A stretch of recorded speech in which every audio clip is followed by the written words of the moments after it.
और मध्य प्रदेश की तीसरी राज्यसभा सीट पर बीजेपी ने महेश केवट को उम्मीदवार बनाकर चुनाव को और ज्यादा दिलचस्प बना दिया। बीजेपी को तीसरी सीट जीतने के लिए 10 वोटों की जरूरत है और पर्चा भरने के साथ ही महेश केवट ने दावा किया है कि उन्हें जो जिम्मेदारी मिली है उस पर खरा उतरने की वो पूरी कोशिश करेंगे। तो क्या तीसरी सीट पर खेल होने जा रहा है, ये बड़ा सवाल है। रिपोर्ट देखिए। पहले सीएम की अगुवाई में मंथन, फिर मंदिर में भगवान के किए दर्शन, तीसरे कैंडिडेट के तौर पे भरा पर्चा। 1 महीने पहले मछुआ कल्याण बोर्ड की कुर्सी संभालने वाले महेश केवट अब राज्यसभा के कैंडिडेट बन गए। बीजेपी ने सियासी दांव खेलते हुए कांग्रेस को पटकनी देने के लिए महेश केवट पर दांव लगाया है और महेश केवट को भी उम्मीद है जो भरोसा दिल्ली से लेकर भोपाल तक में बीजेपी के दिग्गजों ने उन पर जताया है उसे पूरा करेंगे। देश के नेतृत्व ने देश के प्रधानमंत्री माननीय श्री नरेंद्र मोदी जी के नेतृत्व में मध्य प्रदेश के यशस्वी मुख्यमंत्री मोहन यादव जी, माननीय प्रदेश अध्यक्ष हेमंत खंडेलवाल जी ने और पूरे पार्टी नेतृत्व ने जो काम हमें दिया है, निश्चित ही उस काम को लेके, दायित्व को लेके मन में प्रसन्नता है कि जनसेवा के और नए माध्यम मिलेंगे और जनता की सेवा करने में हमें खुशी मिलेगी। जैसे भगवान राम ने वनवासियों को जाकर वनवास के समय पे गले लगाया था, आज हमें पार्टी नेतृत्व ने, प्रदेश के यशस्वी मुख्यमंत्री माननीय डॉक्टर मोहन यादव जी ने जो काम दिया है उसके लिए मैं आभारी हूँ, कृतज्ञ हूँ। पर्चा भरने से पहले सीएम मोहन यादव ने बीजेपी दिग्गजों के साथ बैठक की, रणनीति पे चर्चा हुई और फिर तय हुआ कि महेश केवट को कैसे और किस तरह से चुनावी अखाड़े में मजबूत खिलाड़ी के तौर पर उतारना है। अब केंद्रीय नेता तो प्रदेश नेता अब जाने, बाप कुल मिला के ये है। वो जो 10 वोट है उन्हें कैसे संजोएंगे, उन्हें कैसे इकट्ठा करेंगे? सारी व्यवस्था हो जाती, सब हो जाता है। मतलब कांग्रेस क्या हो गए विधायक? अरे वो निश्चित तौर से फार्म भरा तो तीसरी सीट भी जीतेंगे भाई, क्या वो कांग्रेस से बोल रही है तो काटेगी क्या। नाम तय हुआ, पर्चा भरने का वक्त निकला तो महेश केवट भगवान का आशीर्वाद लेने पहुंच गए। मंदिर से निकलने के बाद सीधे जाकर नामांकन किया।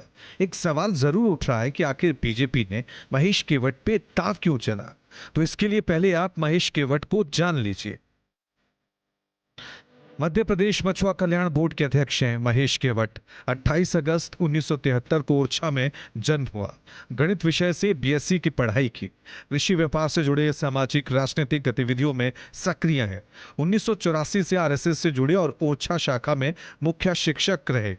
छात्र जीवन में एबीवीपी के ब्लॉक संयोजक के रूप में काम किया। वीएचपी की निवाड़ी प्रखंड कार्यकारिणी में सचिव की जिम्मेदारी संभाली। 1995 से बीजेपी की सक्रिय राजनीति में आए, कई संगठनात्मक पदों पर काम किया। बीजेपी मछुआरा प्रकोष्ठ में जिलाध्यक्ष, प्रदेश मंत्री, राष्ट्रीय कार्य समिति सदस्य रहे। 2000 में पार्षद निर्वाचित, नगर परिषद ओरछा के उपाध्यक्ष रहे। बीजेपी के जिला मंत्री, जिला उपाध्यक्ष, प्रदेश कार्य समिति सदस्य के रूप में काम किया।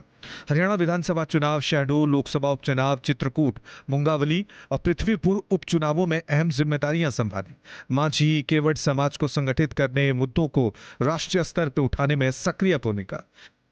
यानी सोशल इंजीनियरिंग और संगठन की मजबूती को देखते हुए बीजेपी ने महेश केवट पे दांव चल दिया है, लेकिन कांग्रेस को लगता है कि यह दांव कहीं उल्टा ना पड़ जाए। आपको मालूम है प्रदेश कांग्रेस कमेटी के उसके अंदर कोई बयान नहीं देता हूँ। आप पीसीसी से बात भी जहां भाजपा पूरे देश भर में ये पाठ सिखा रही है कि 33% आरक्षण महिला को मिलना चाहिए है, 1/3 आरक्षण देश के संसद में, विधानसभा में महिला को मिलना चाहिए है, तो इसमें ऐसा क्या कारण है कि जब 3 ही सांसद मध्य प्रदेश से जा रहे हैं राज्यसभा में और उसमें एकमात्र महिला कांग्रेस की प्रत्याशी मीनाक्षी नटराजन जी है, तो भाजपा छल कपट कर रही है। सीधा इसमें ये आरोप मैं लगाना चाहूँगा भाजपा के ऊपर कि अगर भाजपा मीनाक्षी जी को रोकने का प्रयास कर रही है सांसद बनने में, तो कहीं ना कहीं भाजपा ही महिला विरोधी है। लोकतंत्र में तीसरा कैंडिडेट बीजेपी उतार सकती है, उसमें कोई बुरी बात नहीं। भाई कोई व्यक्ति कोई इलेक्शन लड़ना चाहता है, पार्टी लड़ाना चाहती है तो लड़ सकते हैं, उसमें कोई बात नहीं। अगर उसमें कोई दावे वाली बात है तो मैं समझता हूँ उसमें कोई दावा नहीं है, दावा बनता नहीं, क्रॉस वोटिंग नहीं होगी। इस बार कांग्रेस पार्टी बहुत मजबूत है और कांग्रेस पार्टी मैं समझता हूं कि एक भी क्रॉस वोटिंग की उम्मीद नहीं है। और बीजेपी का जो पोल खुल रही है, डेमोक्रेसी के खिलाफ जा रहे हैं, वो संविधान के खिलाफ जा रहा है, जो देश में उनका चेहरा उजागर हो चुका है। इसको लेकर के क्या सारे विधायकों को एक जगह रखा है? अब जो पार्टी देखो क्या आदेश करती है, अभी तो पर्चा फाइल करने जा रहे हैं, उसके बाद ही कुछ फैसला होगा। महेश केवट के नामांकन के दौरान मुख्यमंत्री डॉक्टर मोहन यादव, मंत्री कैलाश विजयवर्गीय, राकेश सिंह और अरविंद भदौरिया और प्रहलाद पटेल सहित कई वरिष्ठ नेता मौजूद रहे। इस मौजूदगी ने संदेश दिया कि बीजेपी तीसरे सीट के लिए मजबूती से लड़ने को तैयार है। साथ ही राज्यसभा चुनाव में तीसरे उम्मीदवार के रूप में महेश केवट की एंट्री को बीजेपी की सामाजिक और राजनीतिक रणनीति से जोड़कर देखा जा रहा है। पार्टी ने पिछड़ा वर्ग से आने वाले चेहरे को आगे कर सामाजिक प्रतिनिधित्व का संदेश देने की कोशिश की है। साथ ही यह संकेत दिया कि संगठन के जमीनी कार्यकर्ताओं को शीर्ष स्तर तक पहुंचने का अवसर दिया जा सकता है। Team news state.